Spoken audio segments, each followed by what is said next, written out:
Bonjour, bienvenue à notre rendez-vous pour la presse en ligne et en direct sur EBS. Nous sommes aujourd'hui le lundi 8 mars. La réunion des chefs de cabinet du collège est encore en cours et donc je ne suis pas en mesure de vous confirmer l'ordre du jour définitif pour le collège qui, comme vous le savez, aura lieu demain. Nous le ferons dès que possible après la fin de la réunion. Maintenant, je passe la parole à Myriam qui a une annonce pour vous sur nos négociations avec les États-Unis sur les quotas agricoles. Myriam. Oui. Ah, nous avons un problème technique.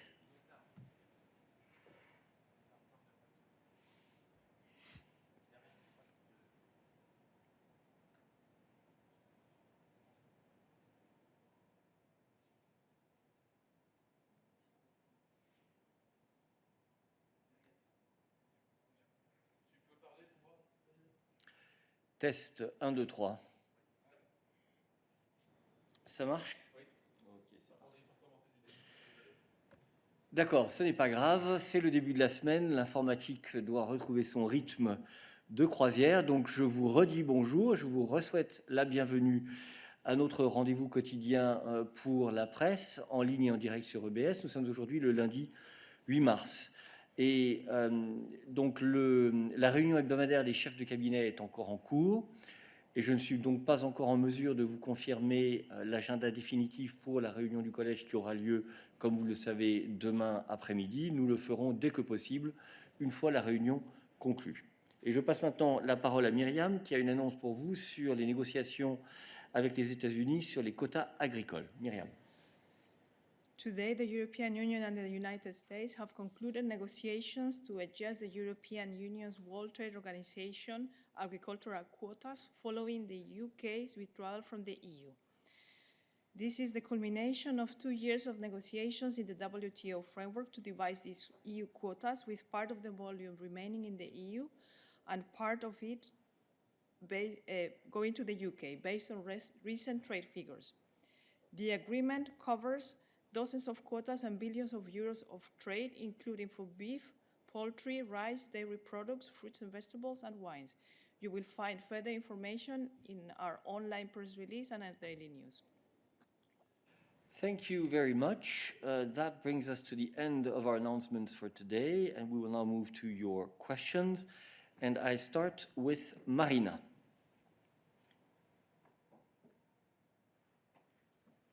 Hi, hello, Eric. Thank you for the question. I have a question for Peter, and it's regarding the Belgrade-Pristina dialogue, which is celebrating 10th anniversary today. And what is your question? Yeah, my question for my question is: can Peter, in front of EU as the main facilitator of this dialogue, give us some assessment of the reach so far? Was this intent to last so long as 1 decade so far, and what are the main accomplishments from as EU can see it, and what would be the message to Belgrade and Pristina at this moment?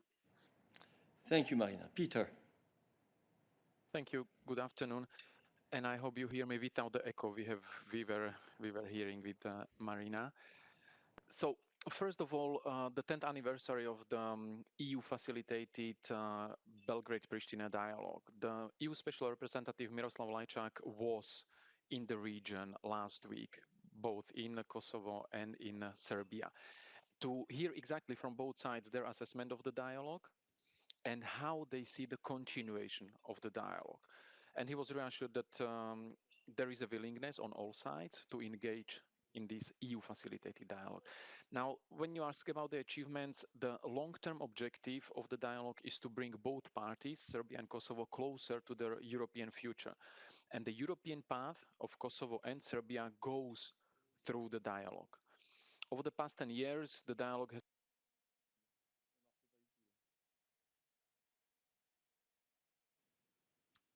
Hold on, Peter. We seem to have some big sound issues today. Everybody is reporting that there is an echo. Echo, yeah.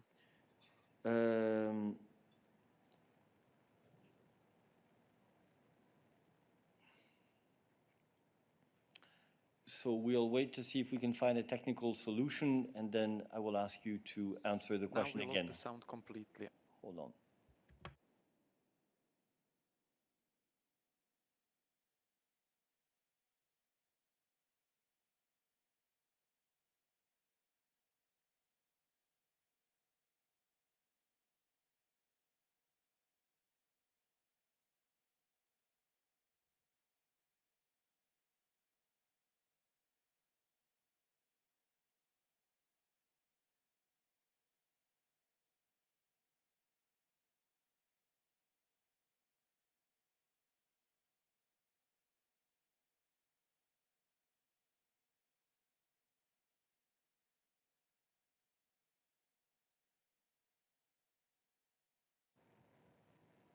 We try again? Okay, Peter, try again. Okay, so I'll try to just continue because I think the first part was quite audible, unless you tell me otherwise. Go ahead. Okay, so basically, I was saying that the EU High Representative, EU Special Representative Lajčák was on the ground last week just to see with both parties how they want to proceed. There is an understanding that the dialogue has no alternative, and it's really crucial for Peter, I'm sorry, normalization. but we still have an echo for some reason. At least for some of our. Is there something that people can do?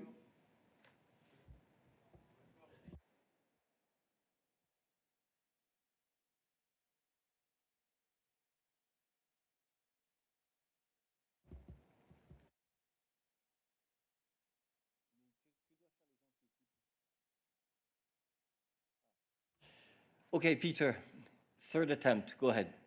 Third time lucky. So the aim of EU Special Representative Lajčák, who went both to Pristina and to Belgrade last week, was to assess and to see with both parties, with the Serbian counterparts and Kosovo counterparts, how they want to proceed. There is an understanding that the dialogue has no alternative, and it's crucial for the normalization of their relations, because the European path for Kosovo and for Serbia goes through the EU facilitated dialogue and through the normalization of the relations. Now, Marina, when you were asking about the impact or the achievements over the past 10 years, the dialogue has made a real difference for the lives and well-being of citizens in the Western Balkans.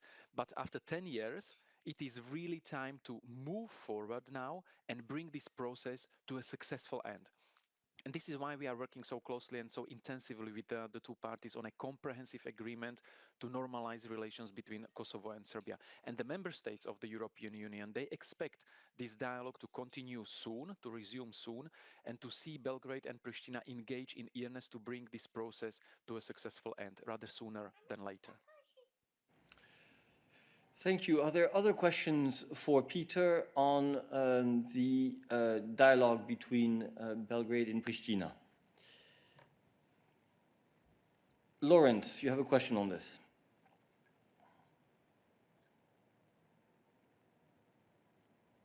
Hi there. Can you hear me? Yeah, we can hear you. Go ahead.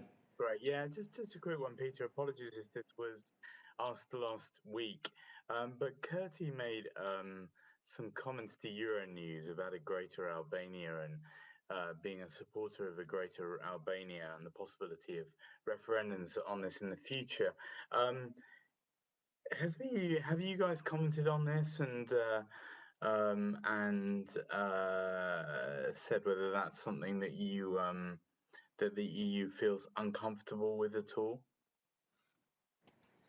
Thank you, Lawrence.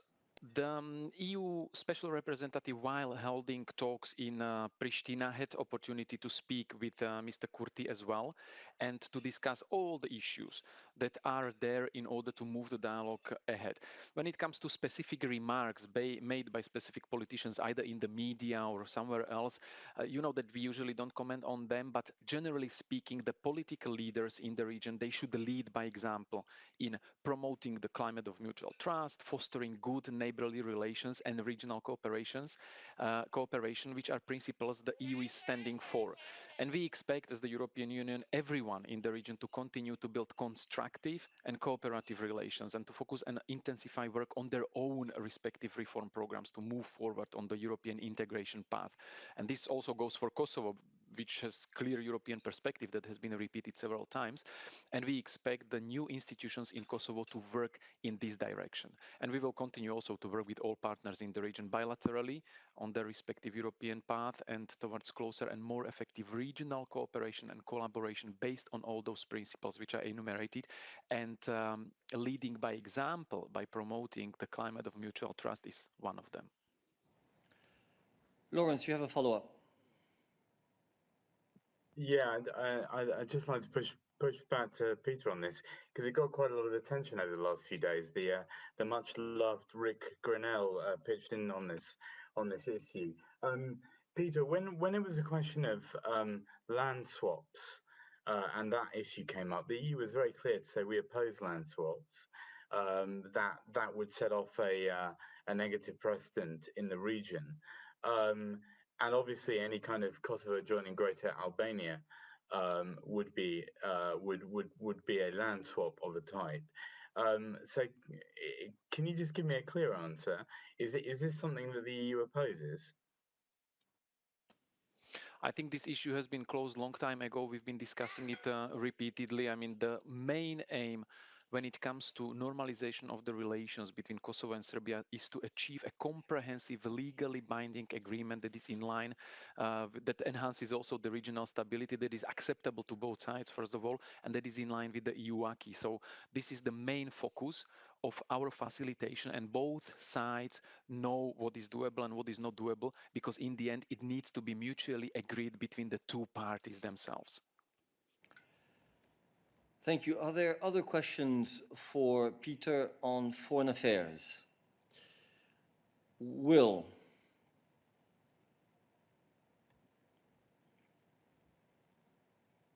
Hi, can you hear me? Sorry. Yes, go ahead, Will.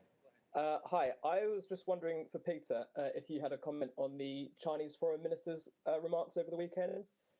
Wang Yi, he said the EU and China are not systematic rivals, and China appreciates the EU for upholding strategic autonomy, which critics say show Beijing's, joy of the EU not siding with the US completely. I just wondered if you have a comment. C'est Peter? It's China, though. Yeah. That's for Nabila. Yeah. Yes. I understand that you wanted us to comment on a comment by Beijing, but could you please repeat your question because it was not completely clear? Yes. Do you have a comment on Chinese Foreign Minister Wang Yi's remarks over the weekend?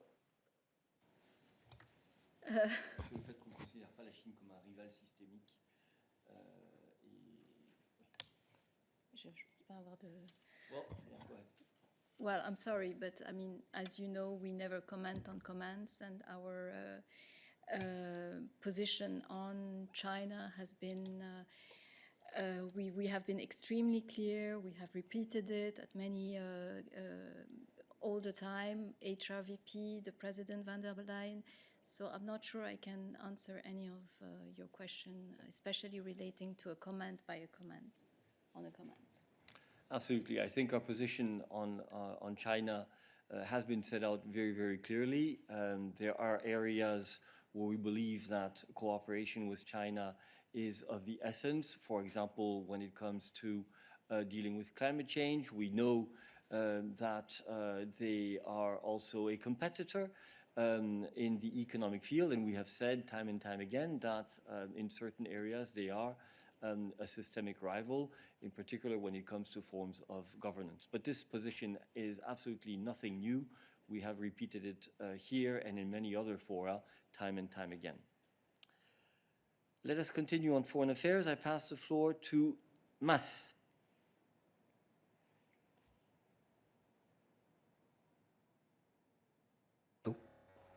Tu as la parole, vas-y. Allô? Oui, ça concerne les événements qui se sont produits au Sénégal ces derniers jours.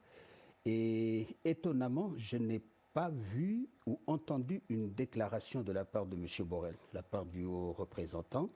Et comme c'est de coutume, le Sénégal c'est quand même un pays ami de l'Union européenne et vice-versa. Et je crois qu'un appel au calme aurait peut-être permis de calmer les choses et conduit les autorités à se recentrer sur des questions urgentes comme la lutte contre le Covid. Voilà. Ça m'étonne un tout petit peu, à moins qu'il y ait eu une déclaration en sourdine, mais en tout cas que je sache, je n'ai pas entendu la voix de l'Union européenne à travers son haut représentant suite aux événements qui se sont produits au Sénégal. Voilà. Merci, Nabila. Merci Mas pour ta question. Nous avons observé avec préoccupation ces derniers jours les incidents de violence dans tout le pays et évidemment nous déplorons les victimes et nous exprimons nos condoléances à leurs familles. Nous appelons pour les jours qui viennent à la retenue, à éviter la violence, à protéger les personnes et les biens et à restaurer le dialogue et le calme par la voie de moyens pacifiques. Nous sommes confiants que le Sénégal saura traverser cette crise à travers le dialogue dans la tradition du pays. L'Union européenne renouvelle son soutien au Sénégal pour sortir de la crise sanitaire aux impacts multiples et pour aborder avec résolution et efficacité les défis politiques, économiques et sociaux qui touchent le pays. Les multiples défis s'expriment à travers les contestations, particulièrement la voix des jeunes. Nous réitérons notre attachement à la protection des libertés et à la bonne administration de la justice. Et pour cela, j'aimerais également que je pourrais te référer à une déclaration locale qui a été justement publiée localement à travers le site de la délégation de l'Union européenne au Sénégal. Merci Nabila. Y a-t-il d'autres questions affaires étrangères pour nous aujourd'hui ? Ça ne semble pas être le cas et donc j'ouvre le débat à d'autres sujets. David. Oui, merci et bonjour à tout le monde. David Carretta, Radio Radicale. J'aurais deux questions. La première, c'est à propos de l'interview de la présidente de la Commission où elle a annoncé 300 millions de doses pour le deuxième trimestre. On avait déjà eu cette chiffre dans le passé. Je voulais savoir si elle inclut aussi les possibles doses de Johnson & Johnson ou si, comme dans le passé, c'était juste les doses confirmées au moment actuel par les sociétés pharmaceutiques. Deuxième question, je voulais savoir si vous êtes effectivement en contact avec l'administration américaine pour demander d'enlever les limitations à l'exportation, en particulier pour le vaccin AstraZeneca. Merci. Merci. Je passe la parole à Stéphane sur la première question en particulier. Oui, bonjour. Merci beaucoup, David, pour la question.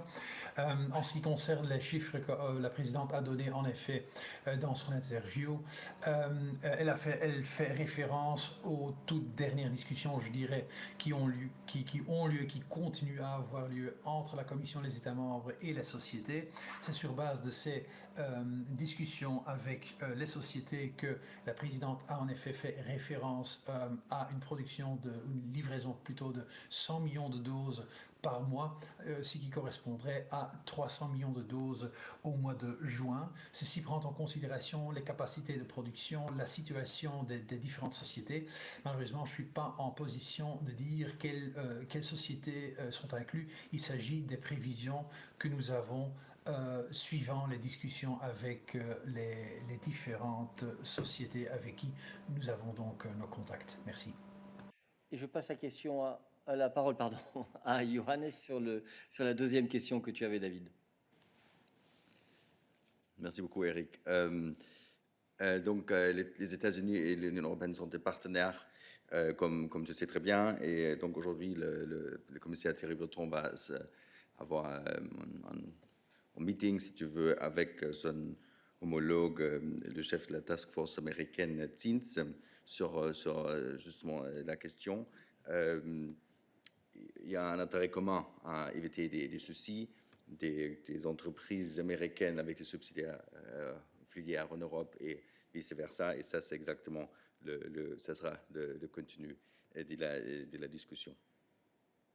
Et je peux te référer aussi à l'interview du commissaire ce matin à la télévision française. Je peux citer si tu veux, mais tu auras plus de détails là aussi. Tu as une question de suivi, David?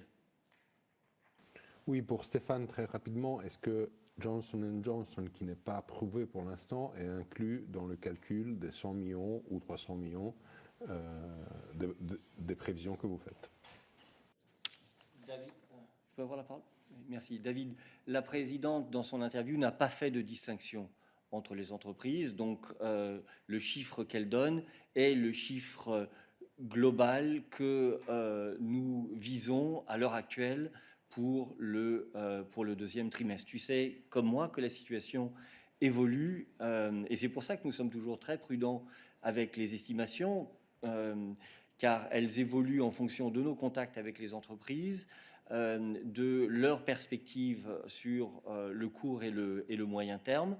Et donc, à l'heure actuelle, on vise un doublement du livraison des doses par mois par rapport à ce qu'il y a au mois de mars sur le trimestre à venir.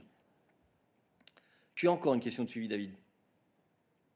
Oui, effectivement, parce que vous dites tout le temps qu'il faut de la transparence. On entend les chefs d'État et de gouvernement dire qu'il faut de la transparence et après on n'a pas la transparence.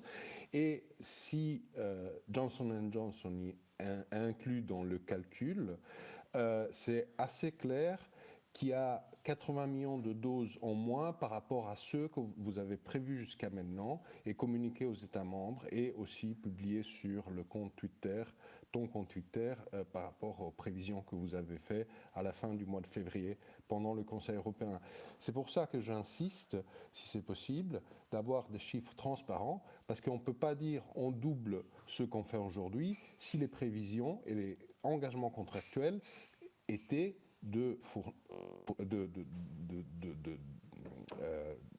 un nombre de doses beaucoup plus élevé par rapport à ceux que vient d'être communiqués aujourd'hui via cette interview par la présidente.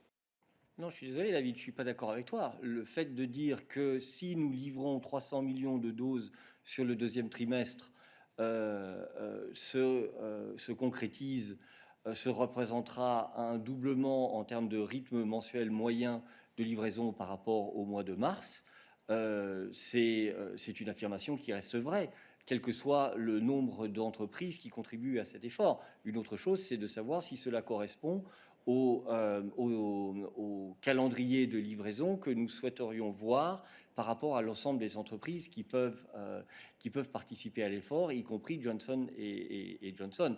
Les deux sont pas incompatibles. C'est une perspective différente. En ce qui concerne la transparence, nous essayons de vous donner un maximum de transparence dans un domaine où les prévisions sont difficiles à établir de manière définitive, alors même que notre dialogue avec les entreprises montre que leurs estimations peuvent évoluer de manière relativement rapide en fonction de la situation sur le terrain. C'est quelque chose que nous vous avons répété depuis le début. C'est tout ce que je peux dire sur ce sujet. Bien sûr, Johannes. Merci, Eric. Je me permets, David, d'ajouter un tout petit élément à ta toute première question, parce que tu as demandé si la question de discuter d'accès à certaines doses, et juste pour clarifier, ce ne sera pas le sujet de la conversation. Donc, le commissaire ne discutera pas avec M. Zins l'accès à des doses qui sont décidées aux États-Unis ou à l'Union européenne. On a des contrats, nous, avec comme Eric a expliqué, à plusieurs reprises, donc ça ne sera pas le sujet. Donc les sujets, c'est vraiment des chaînes de valeur et tous les problèmes, tous les éléments liés à ça. Merci.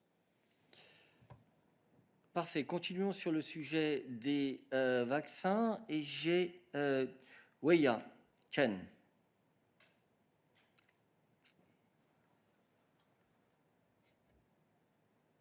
Question regarding, could you give an update on, the so-called vaccine passport, what the Commission intends to do in the path forward now given, member states obviously have some different views. Are you going to continue to push for the passport, or not push for the passport? I mean, now China is also talking about some international vaccine passports kind of a thing. So are you thinking about passport for just the EU or Schengen area or internationally? Thank you. Thank you very much. We've answered this question already a certain number of times. I think you'll have to wait until the 17th of March, which is the foreseen date for adoption of our proposal. By the way, we don't call it the passport, we call it the Green Digital Certificate. And it aims, as the President has said, to provide information on the health status related to COVID of the persons that will be carrying this certificate. Exactly how it will then be used by member states in order to improve freedom of movement still needs to be defined and will be the subject, obviously, of conversations. There is, as you rightly point out, an international cooperation dimension to this, and these are all issues on which we will come back later once the proposal is on the table. Let's continue on the issue of vaccines and vaccination. Angela. Yes, good morning. Thanks for the opportunity. Yesterday, Kirill Dmitriev, which is the CEO of the Russian company that makes the Sputnik, said on the Italian state TV, he talked about some enemies on a global level who are transforming the issue of vaccines in a political issue against Russia. I was wondering if you have a comment on this, but also I wanted to know, as you said last week, that there are no contacts, as far as I understood, between the European Commission and the Russian authorities on Sputnik. Do you fear that Russia could try to make deals with each member state, as this guy yesterday said that they are in contact with Italy and other member states, and they plan to have 20 collaboration by the end of June. Thank you. Thank you, Angela. No, we have no comment to make on the comments that you're referring to. Clearly, the European Union is no one's enemy. We try to be the best possible partner with countries around the world. Obviously, we have our views and we have our interests. When it comes to the vaccine strategy, we have commented on this time and time again here. We have a European vaccination strategy focused on a certain number of vaccine producers. And this is what all member states have signed up to when it comes to buying vaccines from these producers. There are specific procedures that allow them to authorize for emergency use on their territory other vaccines. It is then their responsibility, and they bear also the legal liability if they decide to move forward in that direction. Yanis. Yes, hi. I hope you can hear me. Yes. I wanted to get back to what David was asking, because it seems that the assessment of 300 million doses for the second quarter is significantly lower than what we had been told by the President herself, even in an interview she gave us about a month ago. And my question is that based on the assessment that at least one of the companies, and I guess we can all imagine which that company is not going to live up to its commitments for the second quarter as it failed to do so in the first quarter as well? Thanks. It's based on all the contacts which the Commission has on a daily basis with the different producers. As you know, we do not provide data on individual companies here in the press room. Let me point out that we have always said that figures on prospective deliveries are quite volatile and therefore need to be taken with care.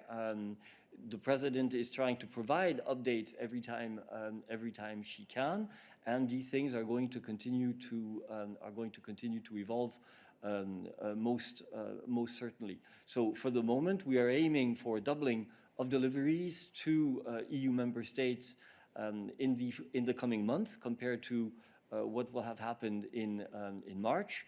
And we believe that that shows that there is an upward trend in terms of deliveries, which will be very helpful for the member states in terms of their vaccination strategies. Oliver. Hello. In light of the what was it? I think a Facebook post by the Hungarian government spokesman or government minister Gergely Gulyás about the Moderna delivery schedule. Is the Commission still confident Moderna is going to stick to its commitments to deliver its vaccines timely? Thank you. You will excuse us, but we don't follow the Facebook posts of every official working for a member state in the European Union. When it comes to the delivery schedules, first of all, I think we should not jump ahead of ourselves. We have just discussed figures for the forthcoming month, and as I said, we do not provide individual analysis of the deliveries of companies in these comments on prospective deliveries. Jorge. Hello, good morning. I hope you can hear me well because I'm having some technical issues. So coming back to the 300 million doses, because in late February, Vice President Šefčovič said after General Affairs Council that these 300 million doses for the second quarter were for the 3 vaccines already approved, so excluding Johnson & Johnson. So given that he already mentioned that Johnson & Johnson was excluded, I just want to confirm that this is the case with the figure that the president gave in the interview. Jorge, I have just answered that question. I have said that we're not making distinctions in the figures that we are providing. This is the president's comment concerned the overall estimates for deliveries that we are projecting for the coming months. So it's not based on vaccines which are already approved or not approved. You have a follow-up, Jorge. Yeah, sorry, very quickly to confirm. So this is just based on the vaccines already approved, right? This 300 million. No, it's the opposite. It's not based only on approved vaccines. It's the overall figure.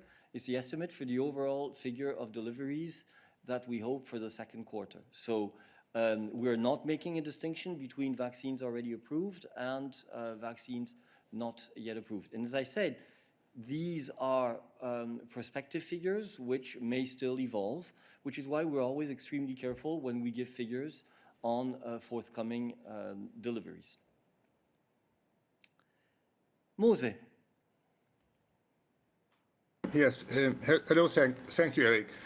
Besides the issue of the increase of deliveries and supplies of vaccines to member states, I think another issue is, of course, the logistics and the organization of vaccination centers in member states. Perhaps we haven't commented so much on that, but according to ECDC, I heard that they plan to issue a new, let's say, report on that issue towards the end of this month, perhaps, together with the Commission, in fact. So I would like to ask you if you could confirm that, and when exactly will that report be published. Thank you. Stefan, can you say anything on this? Thank you very much. No, I don't think I can say anything on this. I invite you, Mose, to contact ECDC, of course. You know that vaccinations are national competences, are being followed and set up by the member states. You also know that together with the Commission, we together follow what is going on in the different member states. Already in October, we issued the first set of recommendations regarding the preparation of such vaccination campaigns. We continue to follow this also in the context of the Health Security Committee. But at this stage, I don't think I can give any further details as to whether or not we will come out with such a specific text. Thank you. Thank you. Sarantis.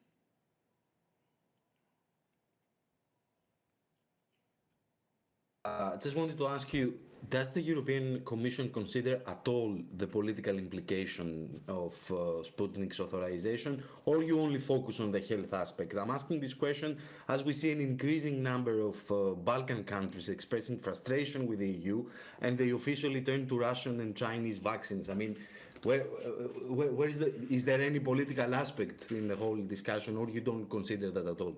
Thanks. This political dimension, in what sense? I mean, I was very clear last week in saying that when it comes to the assessment process that EMA undertakes on vaccination and the market authorization, which then comes if EMA has given a positive assessment, the only consideration, obviously, is a health-related one, and it is related to the safety and the efficacy of any vaccine candidate. That is the only thing that we, as responsible public organizations, can take into account when looking at a vaccine. And I think that is perfectly understandable and perfectly justified. Follow-up, Sarantis? No? Okay. Rafaela. Sarantis does have a follow-up. Sorry, Rafaela. Sarantis, go ahead.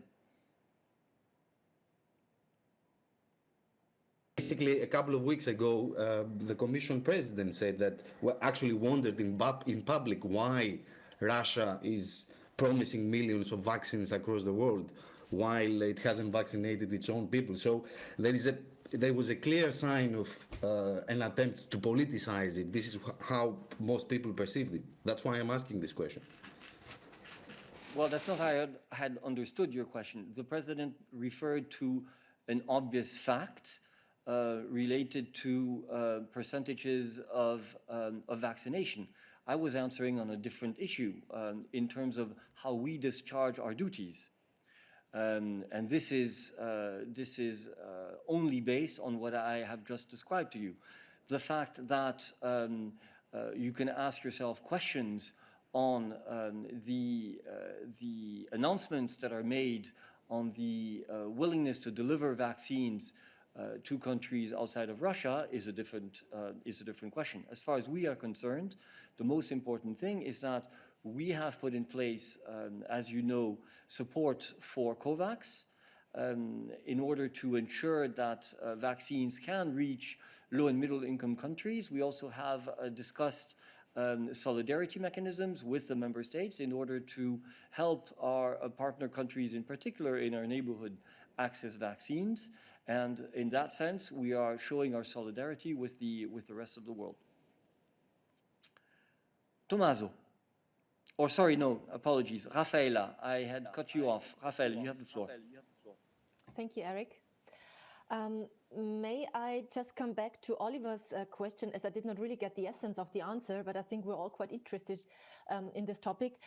So apart from the tweet or the mentioned tweet coming from Hungary, do you expect Moderna to fulfill the deliveries till the end of March, so till for the first quarter? Thank you. Rafael, my answer was perfectly clear. We do not give assessments of individual companies when it comes to deliveries. We have made certain comments when public statements were made by the companies themselves or when we had comments to make on past deliveries, but not on projections for individual companies. But of course, we expect all companies to deliver on their commitments as signed in the advanced purchasing agreement, and that is why we are in constant contact with them on delivery schedules.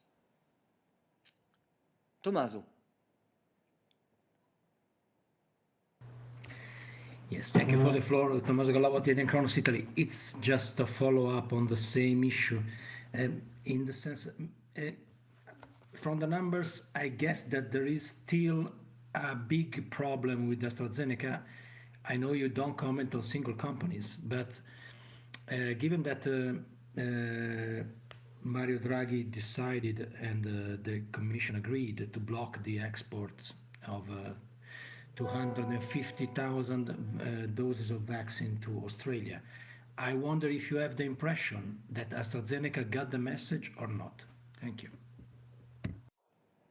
Look, I'm not here to try to understand whether the management of a company gets a message or not. That's really not our role here on the podium. What is clear is that we have a policy that is geared at ensuring that we have transparency on exports of vaccines outside of the European Union, and that, if possible, member states and the Commission have ways to stop exports if we have the impression that the delivery of vaccines to European customers is not going according to plan. Now, you know about the decision which took place last week. The context in which it was taken has been discussed here in the press room many, many times. We have no further considerations to make on the issue. Okay, I see no further questions for us on health-related issues. Are there other questions for us today? Michaela.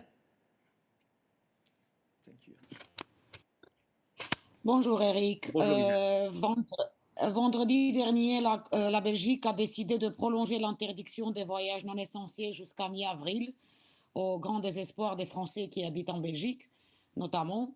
Alors, aujourd'hui, sur Twitter, le commissaire Reinders nous informe que la Commission prendra des actions pour préserver la liberté de circulation dans l'Union européenne. Alors, est-ce qu'on pourrait savoir quelles sont ces actions, à quoi il fait référence, et qu'est-ce qui reste comme moyen de pression sur les pays qui interdisent toujours les voyages dans l'Union européenne? Merci. Merci. Une question pour Christian. Oui, merci Michaela. Alors, à ce jour, nous avons reçu des réponses à nos lettres de 3 pays membres, de l'Allemagne, de la Belgique et de Finlande. Et comme je vous dis, la semaine dernière, le délai expire aujourd'hui. En ce qui concerne la Belgique, nous avons été surpris de lire dans la presse d'une nouvelle prolongation de l'interdiction de voyager le vendredi, alors que cela n'était pas mentionné dans la lettre à la Commission reçue la veille, mais la lettre en fait mentionnait le 1er avril. La position de la Commission n'a pas changé, elle est très claire. En ce qui concerne ces mesures, les États membres doivent respecter le principe de proportionnalité inscrit dans le droit de l'Union. Nous ne pensons pas qu'une interdiction de voyager respecte ce principe et nous avons donc demandé à la Belgique de la remplacer par des mesures plus ciblées. Notre objectif reste de trouver des solutions dès que possible pour assurer le fonctionnement du marché unique et le respect des droits des Européens en matière de libre circulation. Nous analyserons les réponses reçues par les États membres respectifs et examinerons rapidement toutes les options sur la table pour assurer le suivi. Et tu as aussi mentionné le tweet du commissaire Reinders et je voudrais aussi le citer aussi ici. Free movement is a fundamental freedom. We will continue to act to ensure that the recommendations adopted by the Council are respected to avoid travel bans. Merci. Christian, sur le même sujet. Oui, est-ce que je pourrais avoir un peu de précision quand tu dis que vous avez demandé à la Belgique de remplacer par des mesures plus ciblées? Quel délai vous leur donnez? Puisque en fait, vous dites dans la lettre, c'était pas le 18 avril, mais le 1er avril. Les jours vont vite, donc combien de temps ils ont pour alléger ces mesures qui sont assez discriminatoires, comme vous venez de le dire?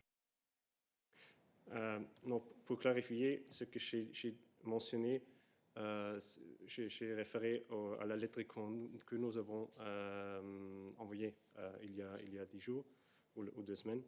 Dans cette lettre, nous avons demandé à la Belgique à remplacer ce travel ban par des mesures plus ciblées. Alors, pour le suivi maintenant, comme j'ai dit, nous examinerons rapidement toutes les options sur la table pour assurer le propre suivi. Christian, suivi. Bah oui, parce que c'est quand même un pied de nez que vous avez fait le gouvernement de Croo. C'est-à-dire vous leur avez demandé d'adopter des mesures dans votre lettre. Vous lui demandez d'adopter des mesures plus proportionnées et il vous répond avec une prolongation jusqu'au 18, ce qui est quand même énorme. Donc vous allez réagir assez vite et quel type de réaction vous pouvez avoir? Procédure d'infraction? Je crois que Christiane a répondu à la question, Christian, en ce qui concerne la réaction de la Commission à cette annonce et notamment notre surprise sur l'annonce faite par les autorités belges. Bien, je ne vois pas d'autres questions pour nous sur ce sujet. Y a-t-il d'autres sujets aujourd'hui? Michel.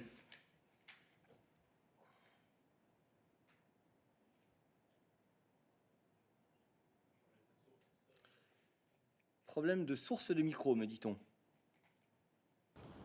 Voilà, ça marche. Ça marchait. Do you hear me? Yes, go ahead. Yeah, thanks. Michael Wende with the German News Agency. Thanks. I've got a question on Frontex and the conclusions of Friday's management board meeting.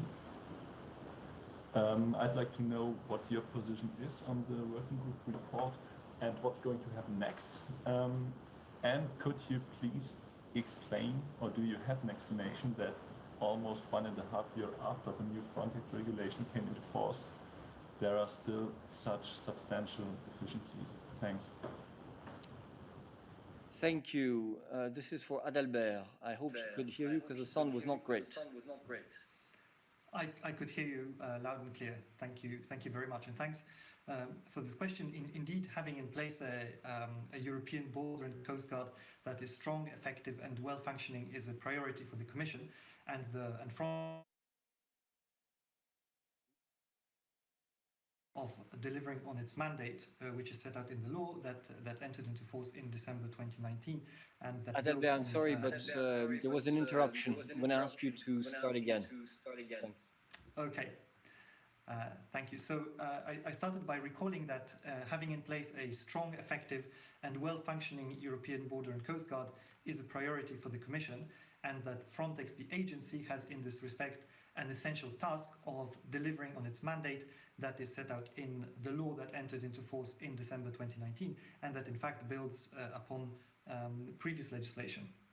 Now, as you recalled, Michel, on Friday, the Management Board met to consider the report of the working group that had been set up in order to look into a number of issues, and the conclusions of the board and the main report of the working group are in fact publicly available. But maybe to recall some of the key elements, based on an assessment of the report, the conclusions set out a number of next steps and a timetable for the agency to meet to address, in fact, urgently the issues that have been identified. And in particular, I can maybe quote that the Management Board noted with concern that the reporting systems currently in place are not systematically applied, do not allow the agency to have a clear picture of the facts relating to potential serious incidents, and do not allow for a systematic analysis of fundamental rights concerns. The agency needs to make urgent improvements in this respect. Now, when it comes to the Commission's position, of course, the Commission is a member of the Management Board, and as such supports these conclusions. And in fact, the Commission has been raising concerns about issues, for example, regarding the reporting systems and delays in relation to the implementation of the agency's mandate now for a while. And we've been making sure that the Management Board discusses these issues so that the agency can make progress. What we will do now is we will continue to provide support and advice to the agency, also at the technical level, in order to make progress. We will also cooperate with the European Parliament Scrutiny Group, which exists, and we are committed to the success of the agency. And when it comes to your specific question on the next steps, the next meeting of the Management Board will take place in May, and the conclusions of the Management Board make a number of requests to the Executive Director for him to meet according to a timetable, which includes, for example, an expanded roadmap to be submitted to the Management Board 3 weeks ahead of the next meeting in May. So the Commission remains very strongly engaged in in the success of the agency, and we will of course follow this issue extremely closely.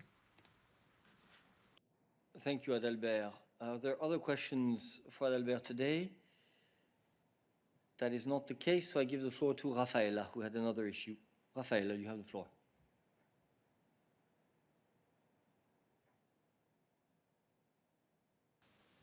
Oui, ça marche. Serait-il possible de nous donner ou de fournir des indications ou des horaires concernant la visite de M. Kerry demain à Bruxelles auprès de la Commission? Est-ce qu'il y a des doorsteps peut-être? Merci. Absolument. Alors je passe la parole à Tim sur cette question. Merci, bonjour. En fait, ce que je peux vous dire, c'est que M. Kerry est prévu d'arriver à la commission aux alentours de 14h30 demain après-midi. Il y aura des déclarations au point VIP, point VIP du Parlement, avec de M. Kerry et de M. Timmermans. Et suite à l'arrivée, ils vont aller rejoindre la réunion du collège des commissaires. Il y a d'autres réunions qui sont prévues dans l'après-midi, notamment entre la présidente von der Leyen, M. Timmermans et M. Kerry, des réunions de travail entre la délégation de M. Kerry et l'équipe de M. Timmermans, une réunion bilatérale avec M. Borrell. Et on a publié les détails dans notre Daily News d'aujourd'hui. Merci beaucoup. Y a-t-il d'autres questions pour nous aujourd'hui? Jack. Hello. Hi, Jack. Go ahead. Hi, I'm writing for The Telegraph today. Quick question on whether the European Commission feels that it is sulking, whether there is ill will regarding relations with the UK after this debacle with the Northern Ireland stuff and the extension of the sea border stuff. We never sulk.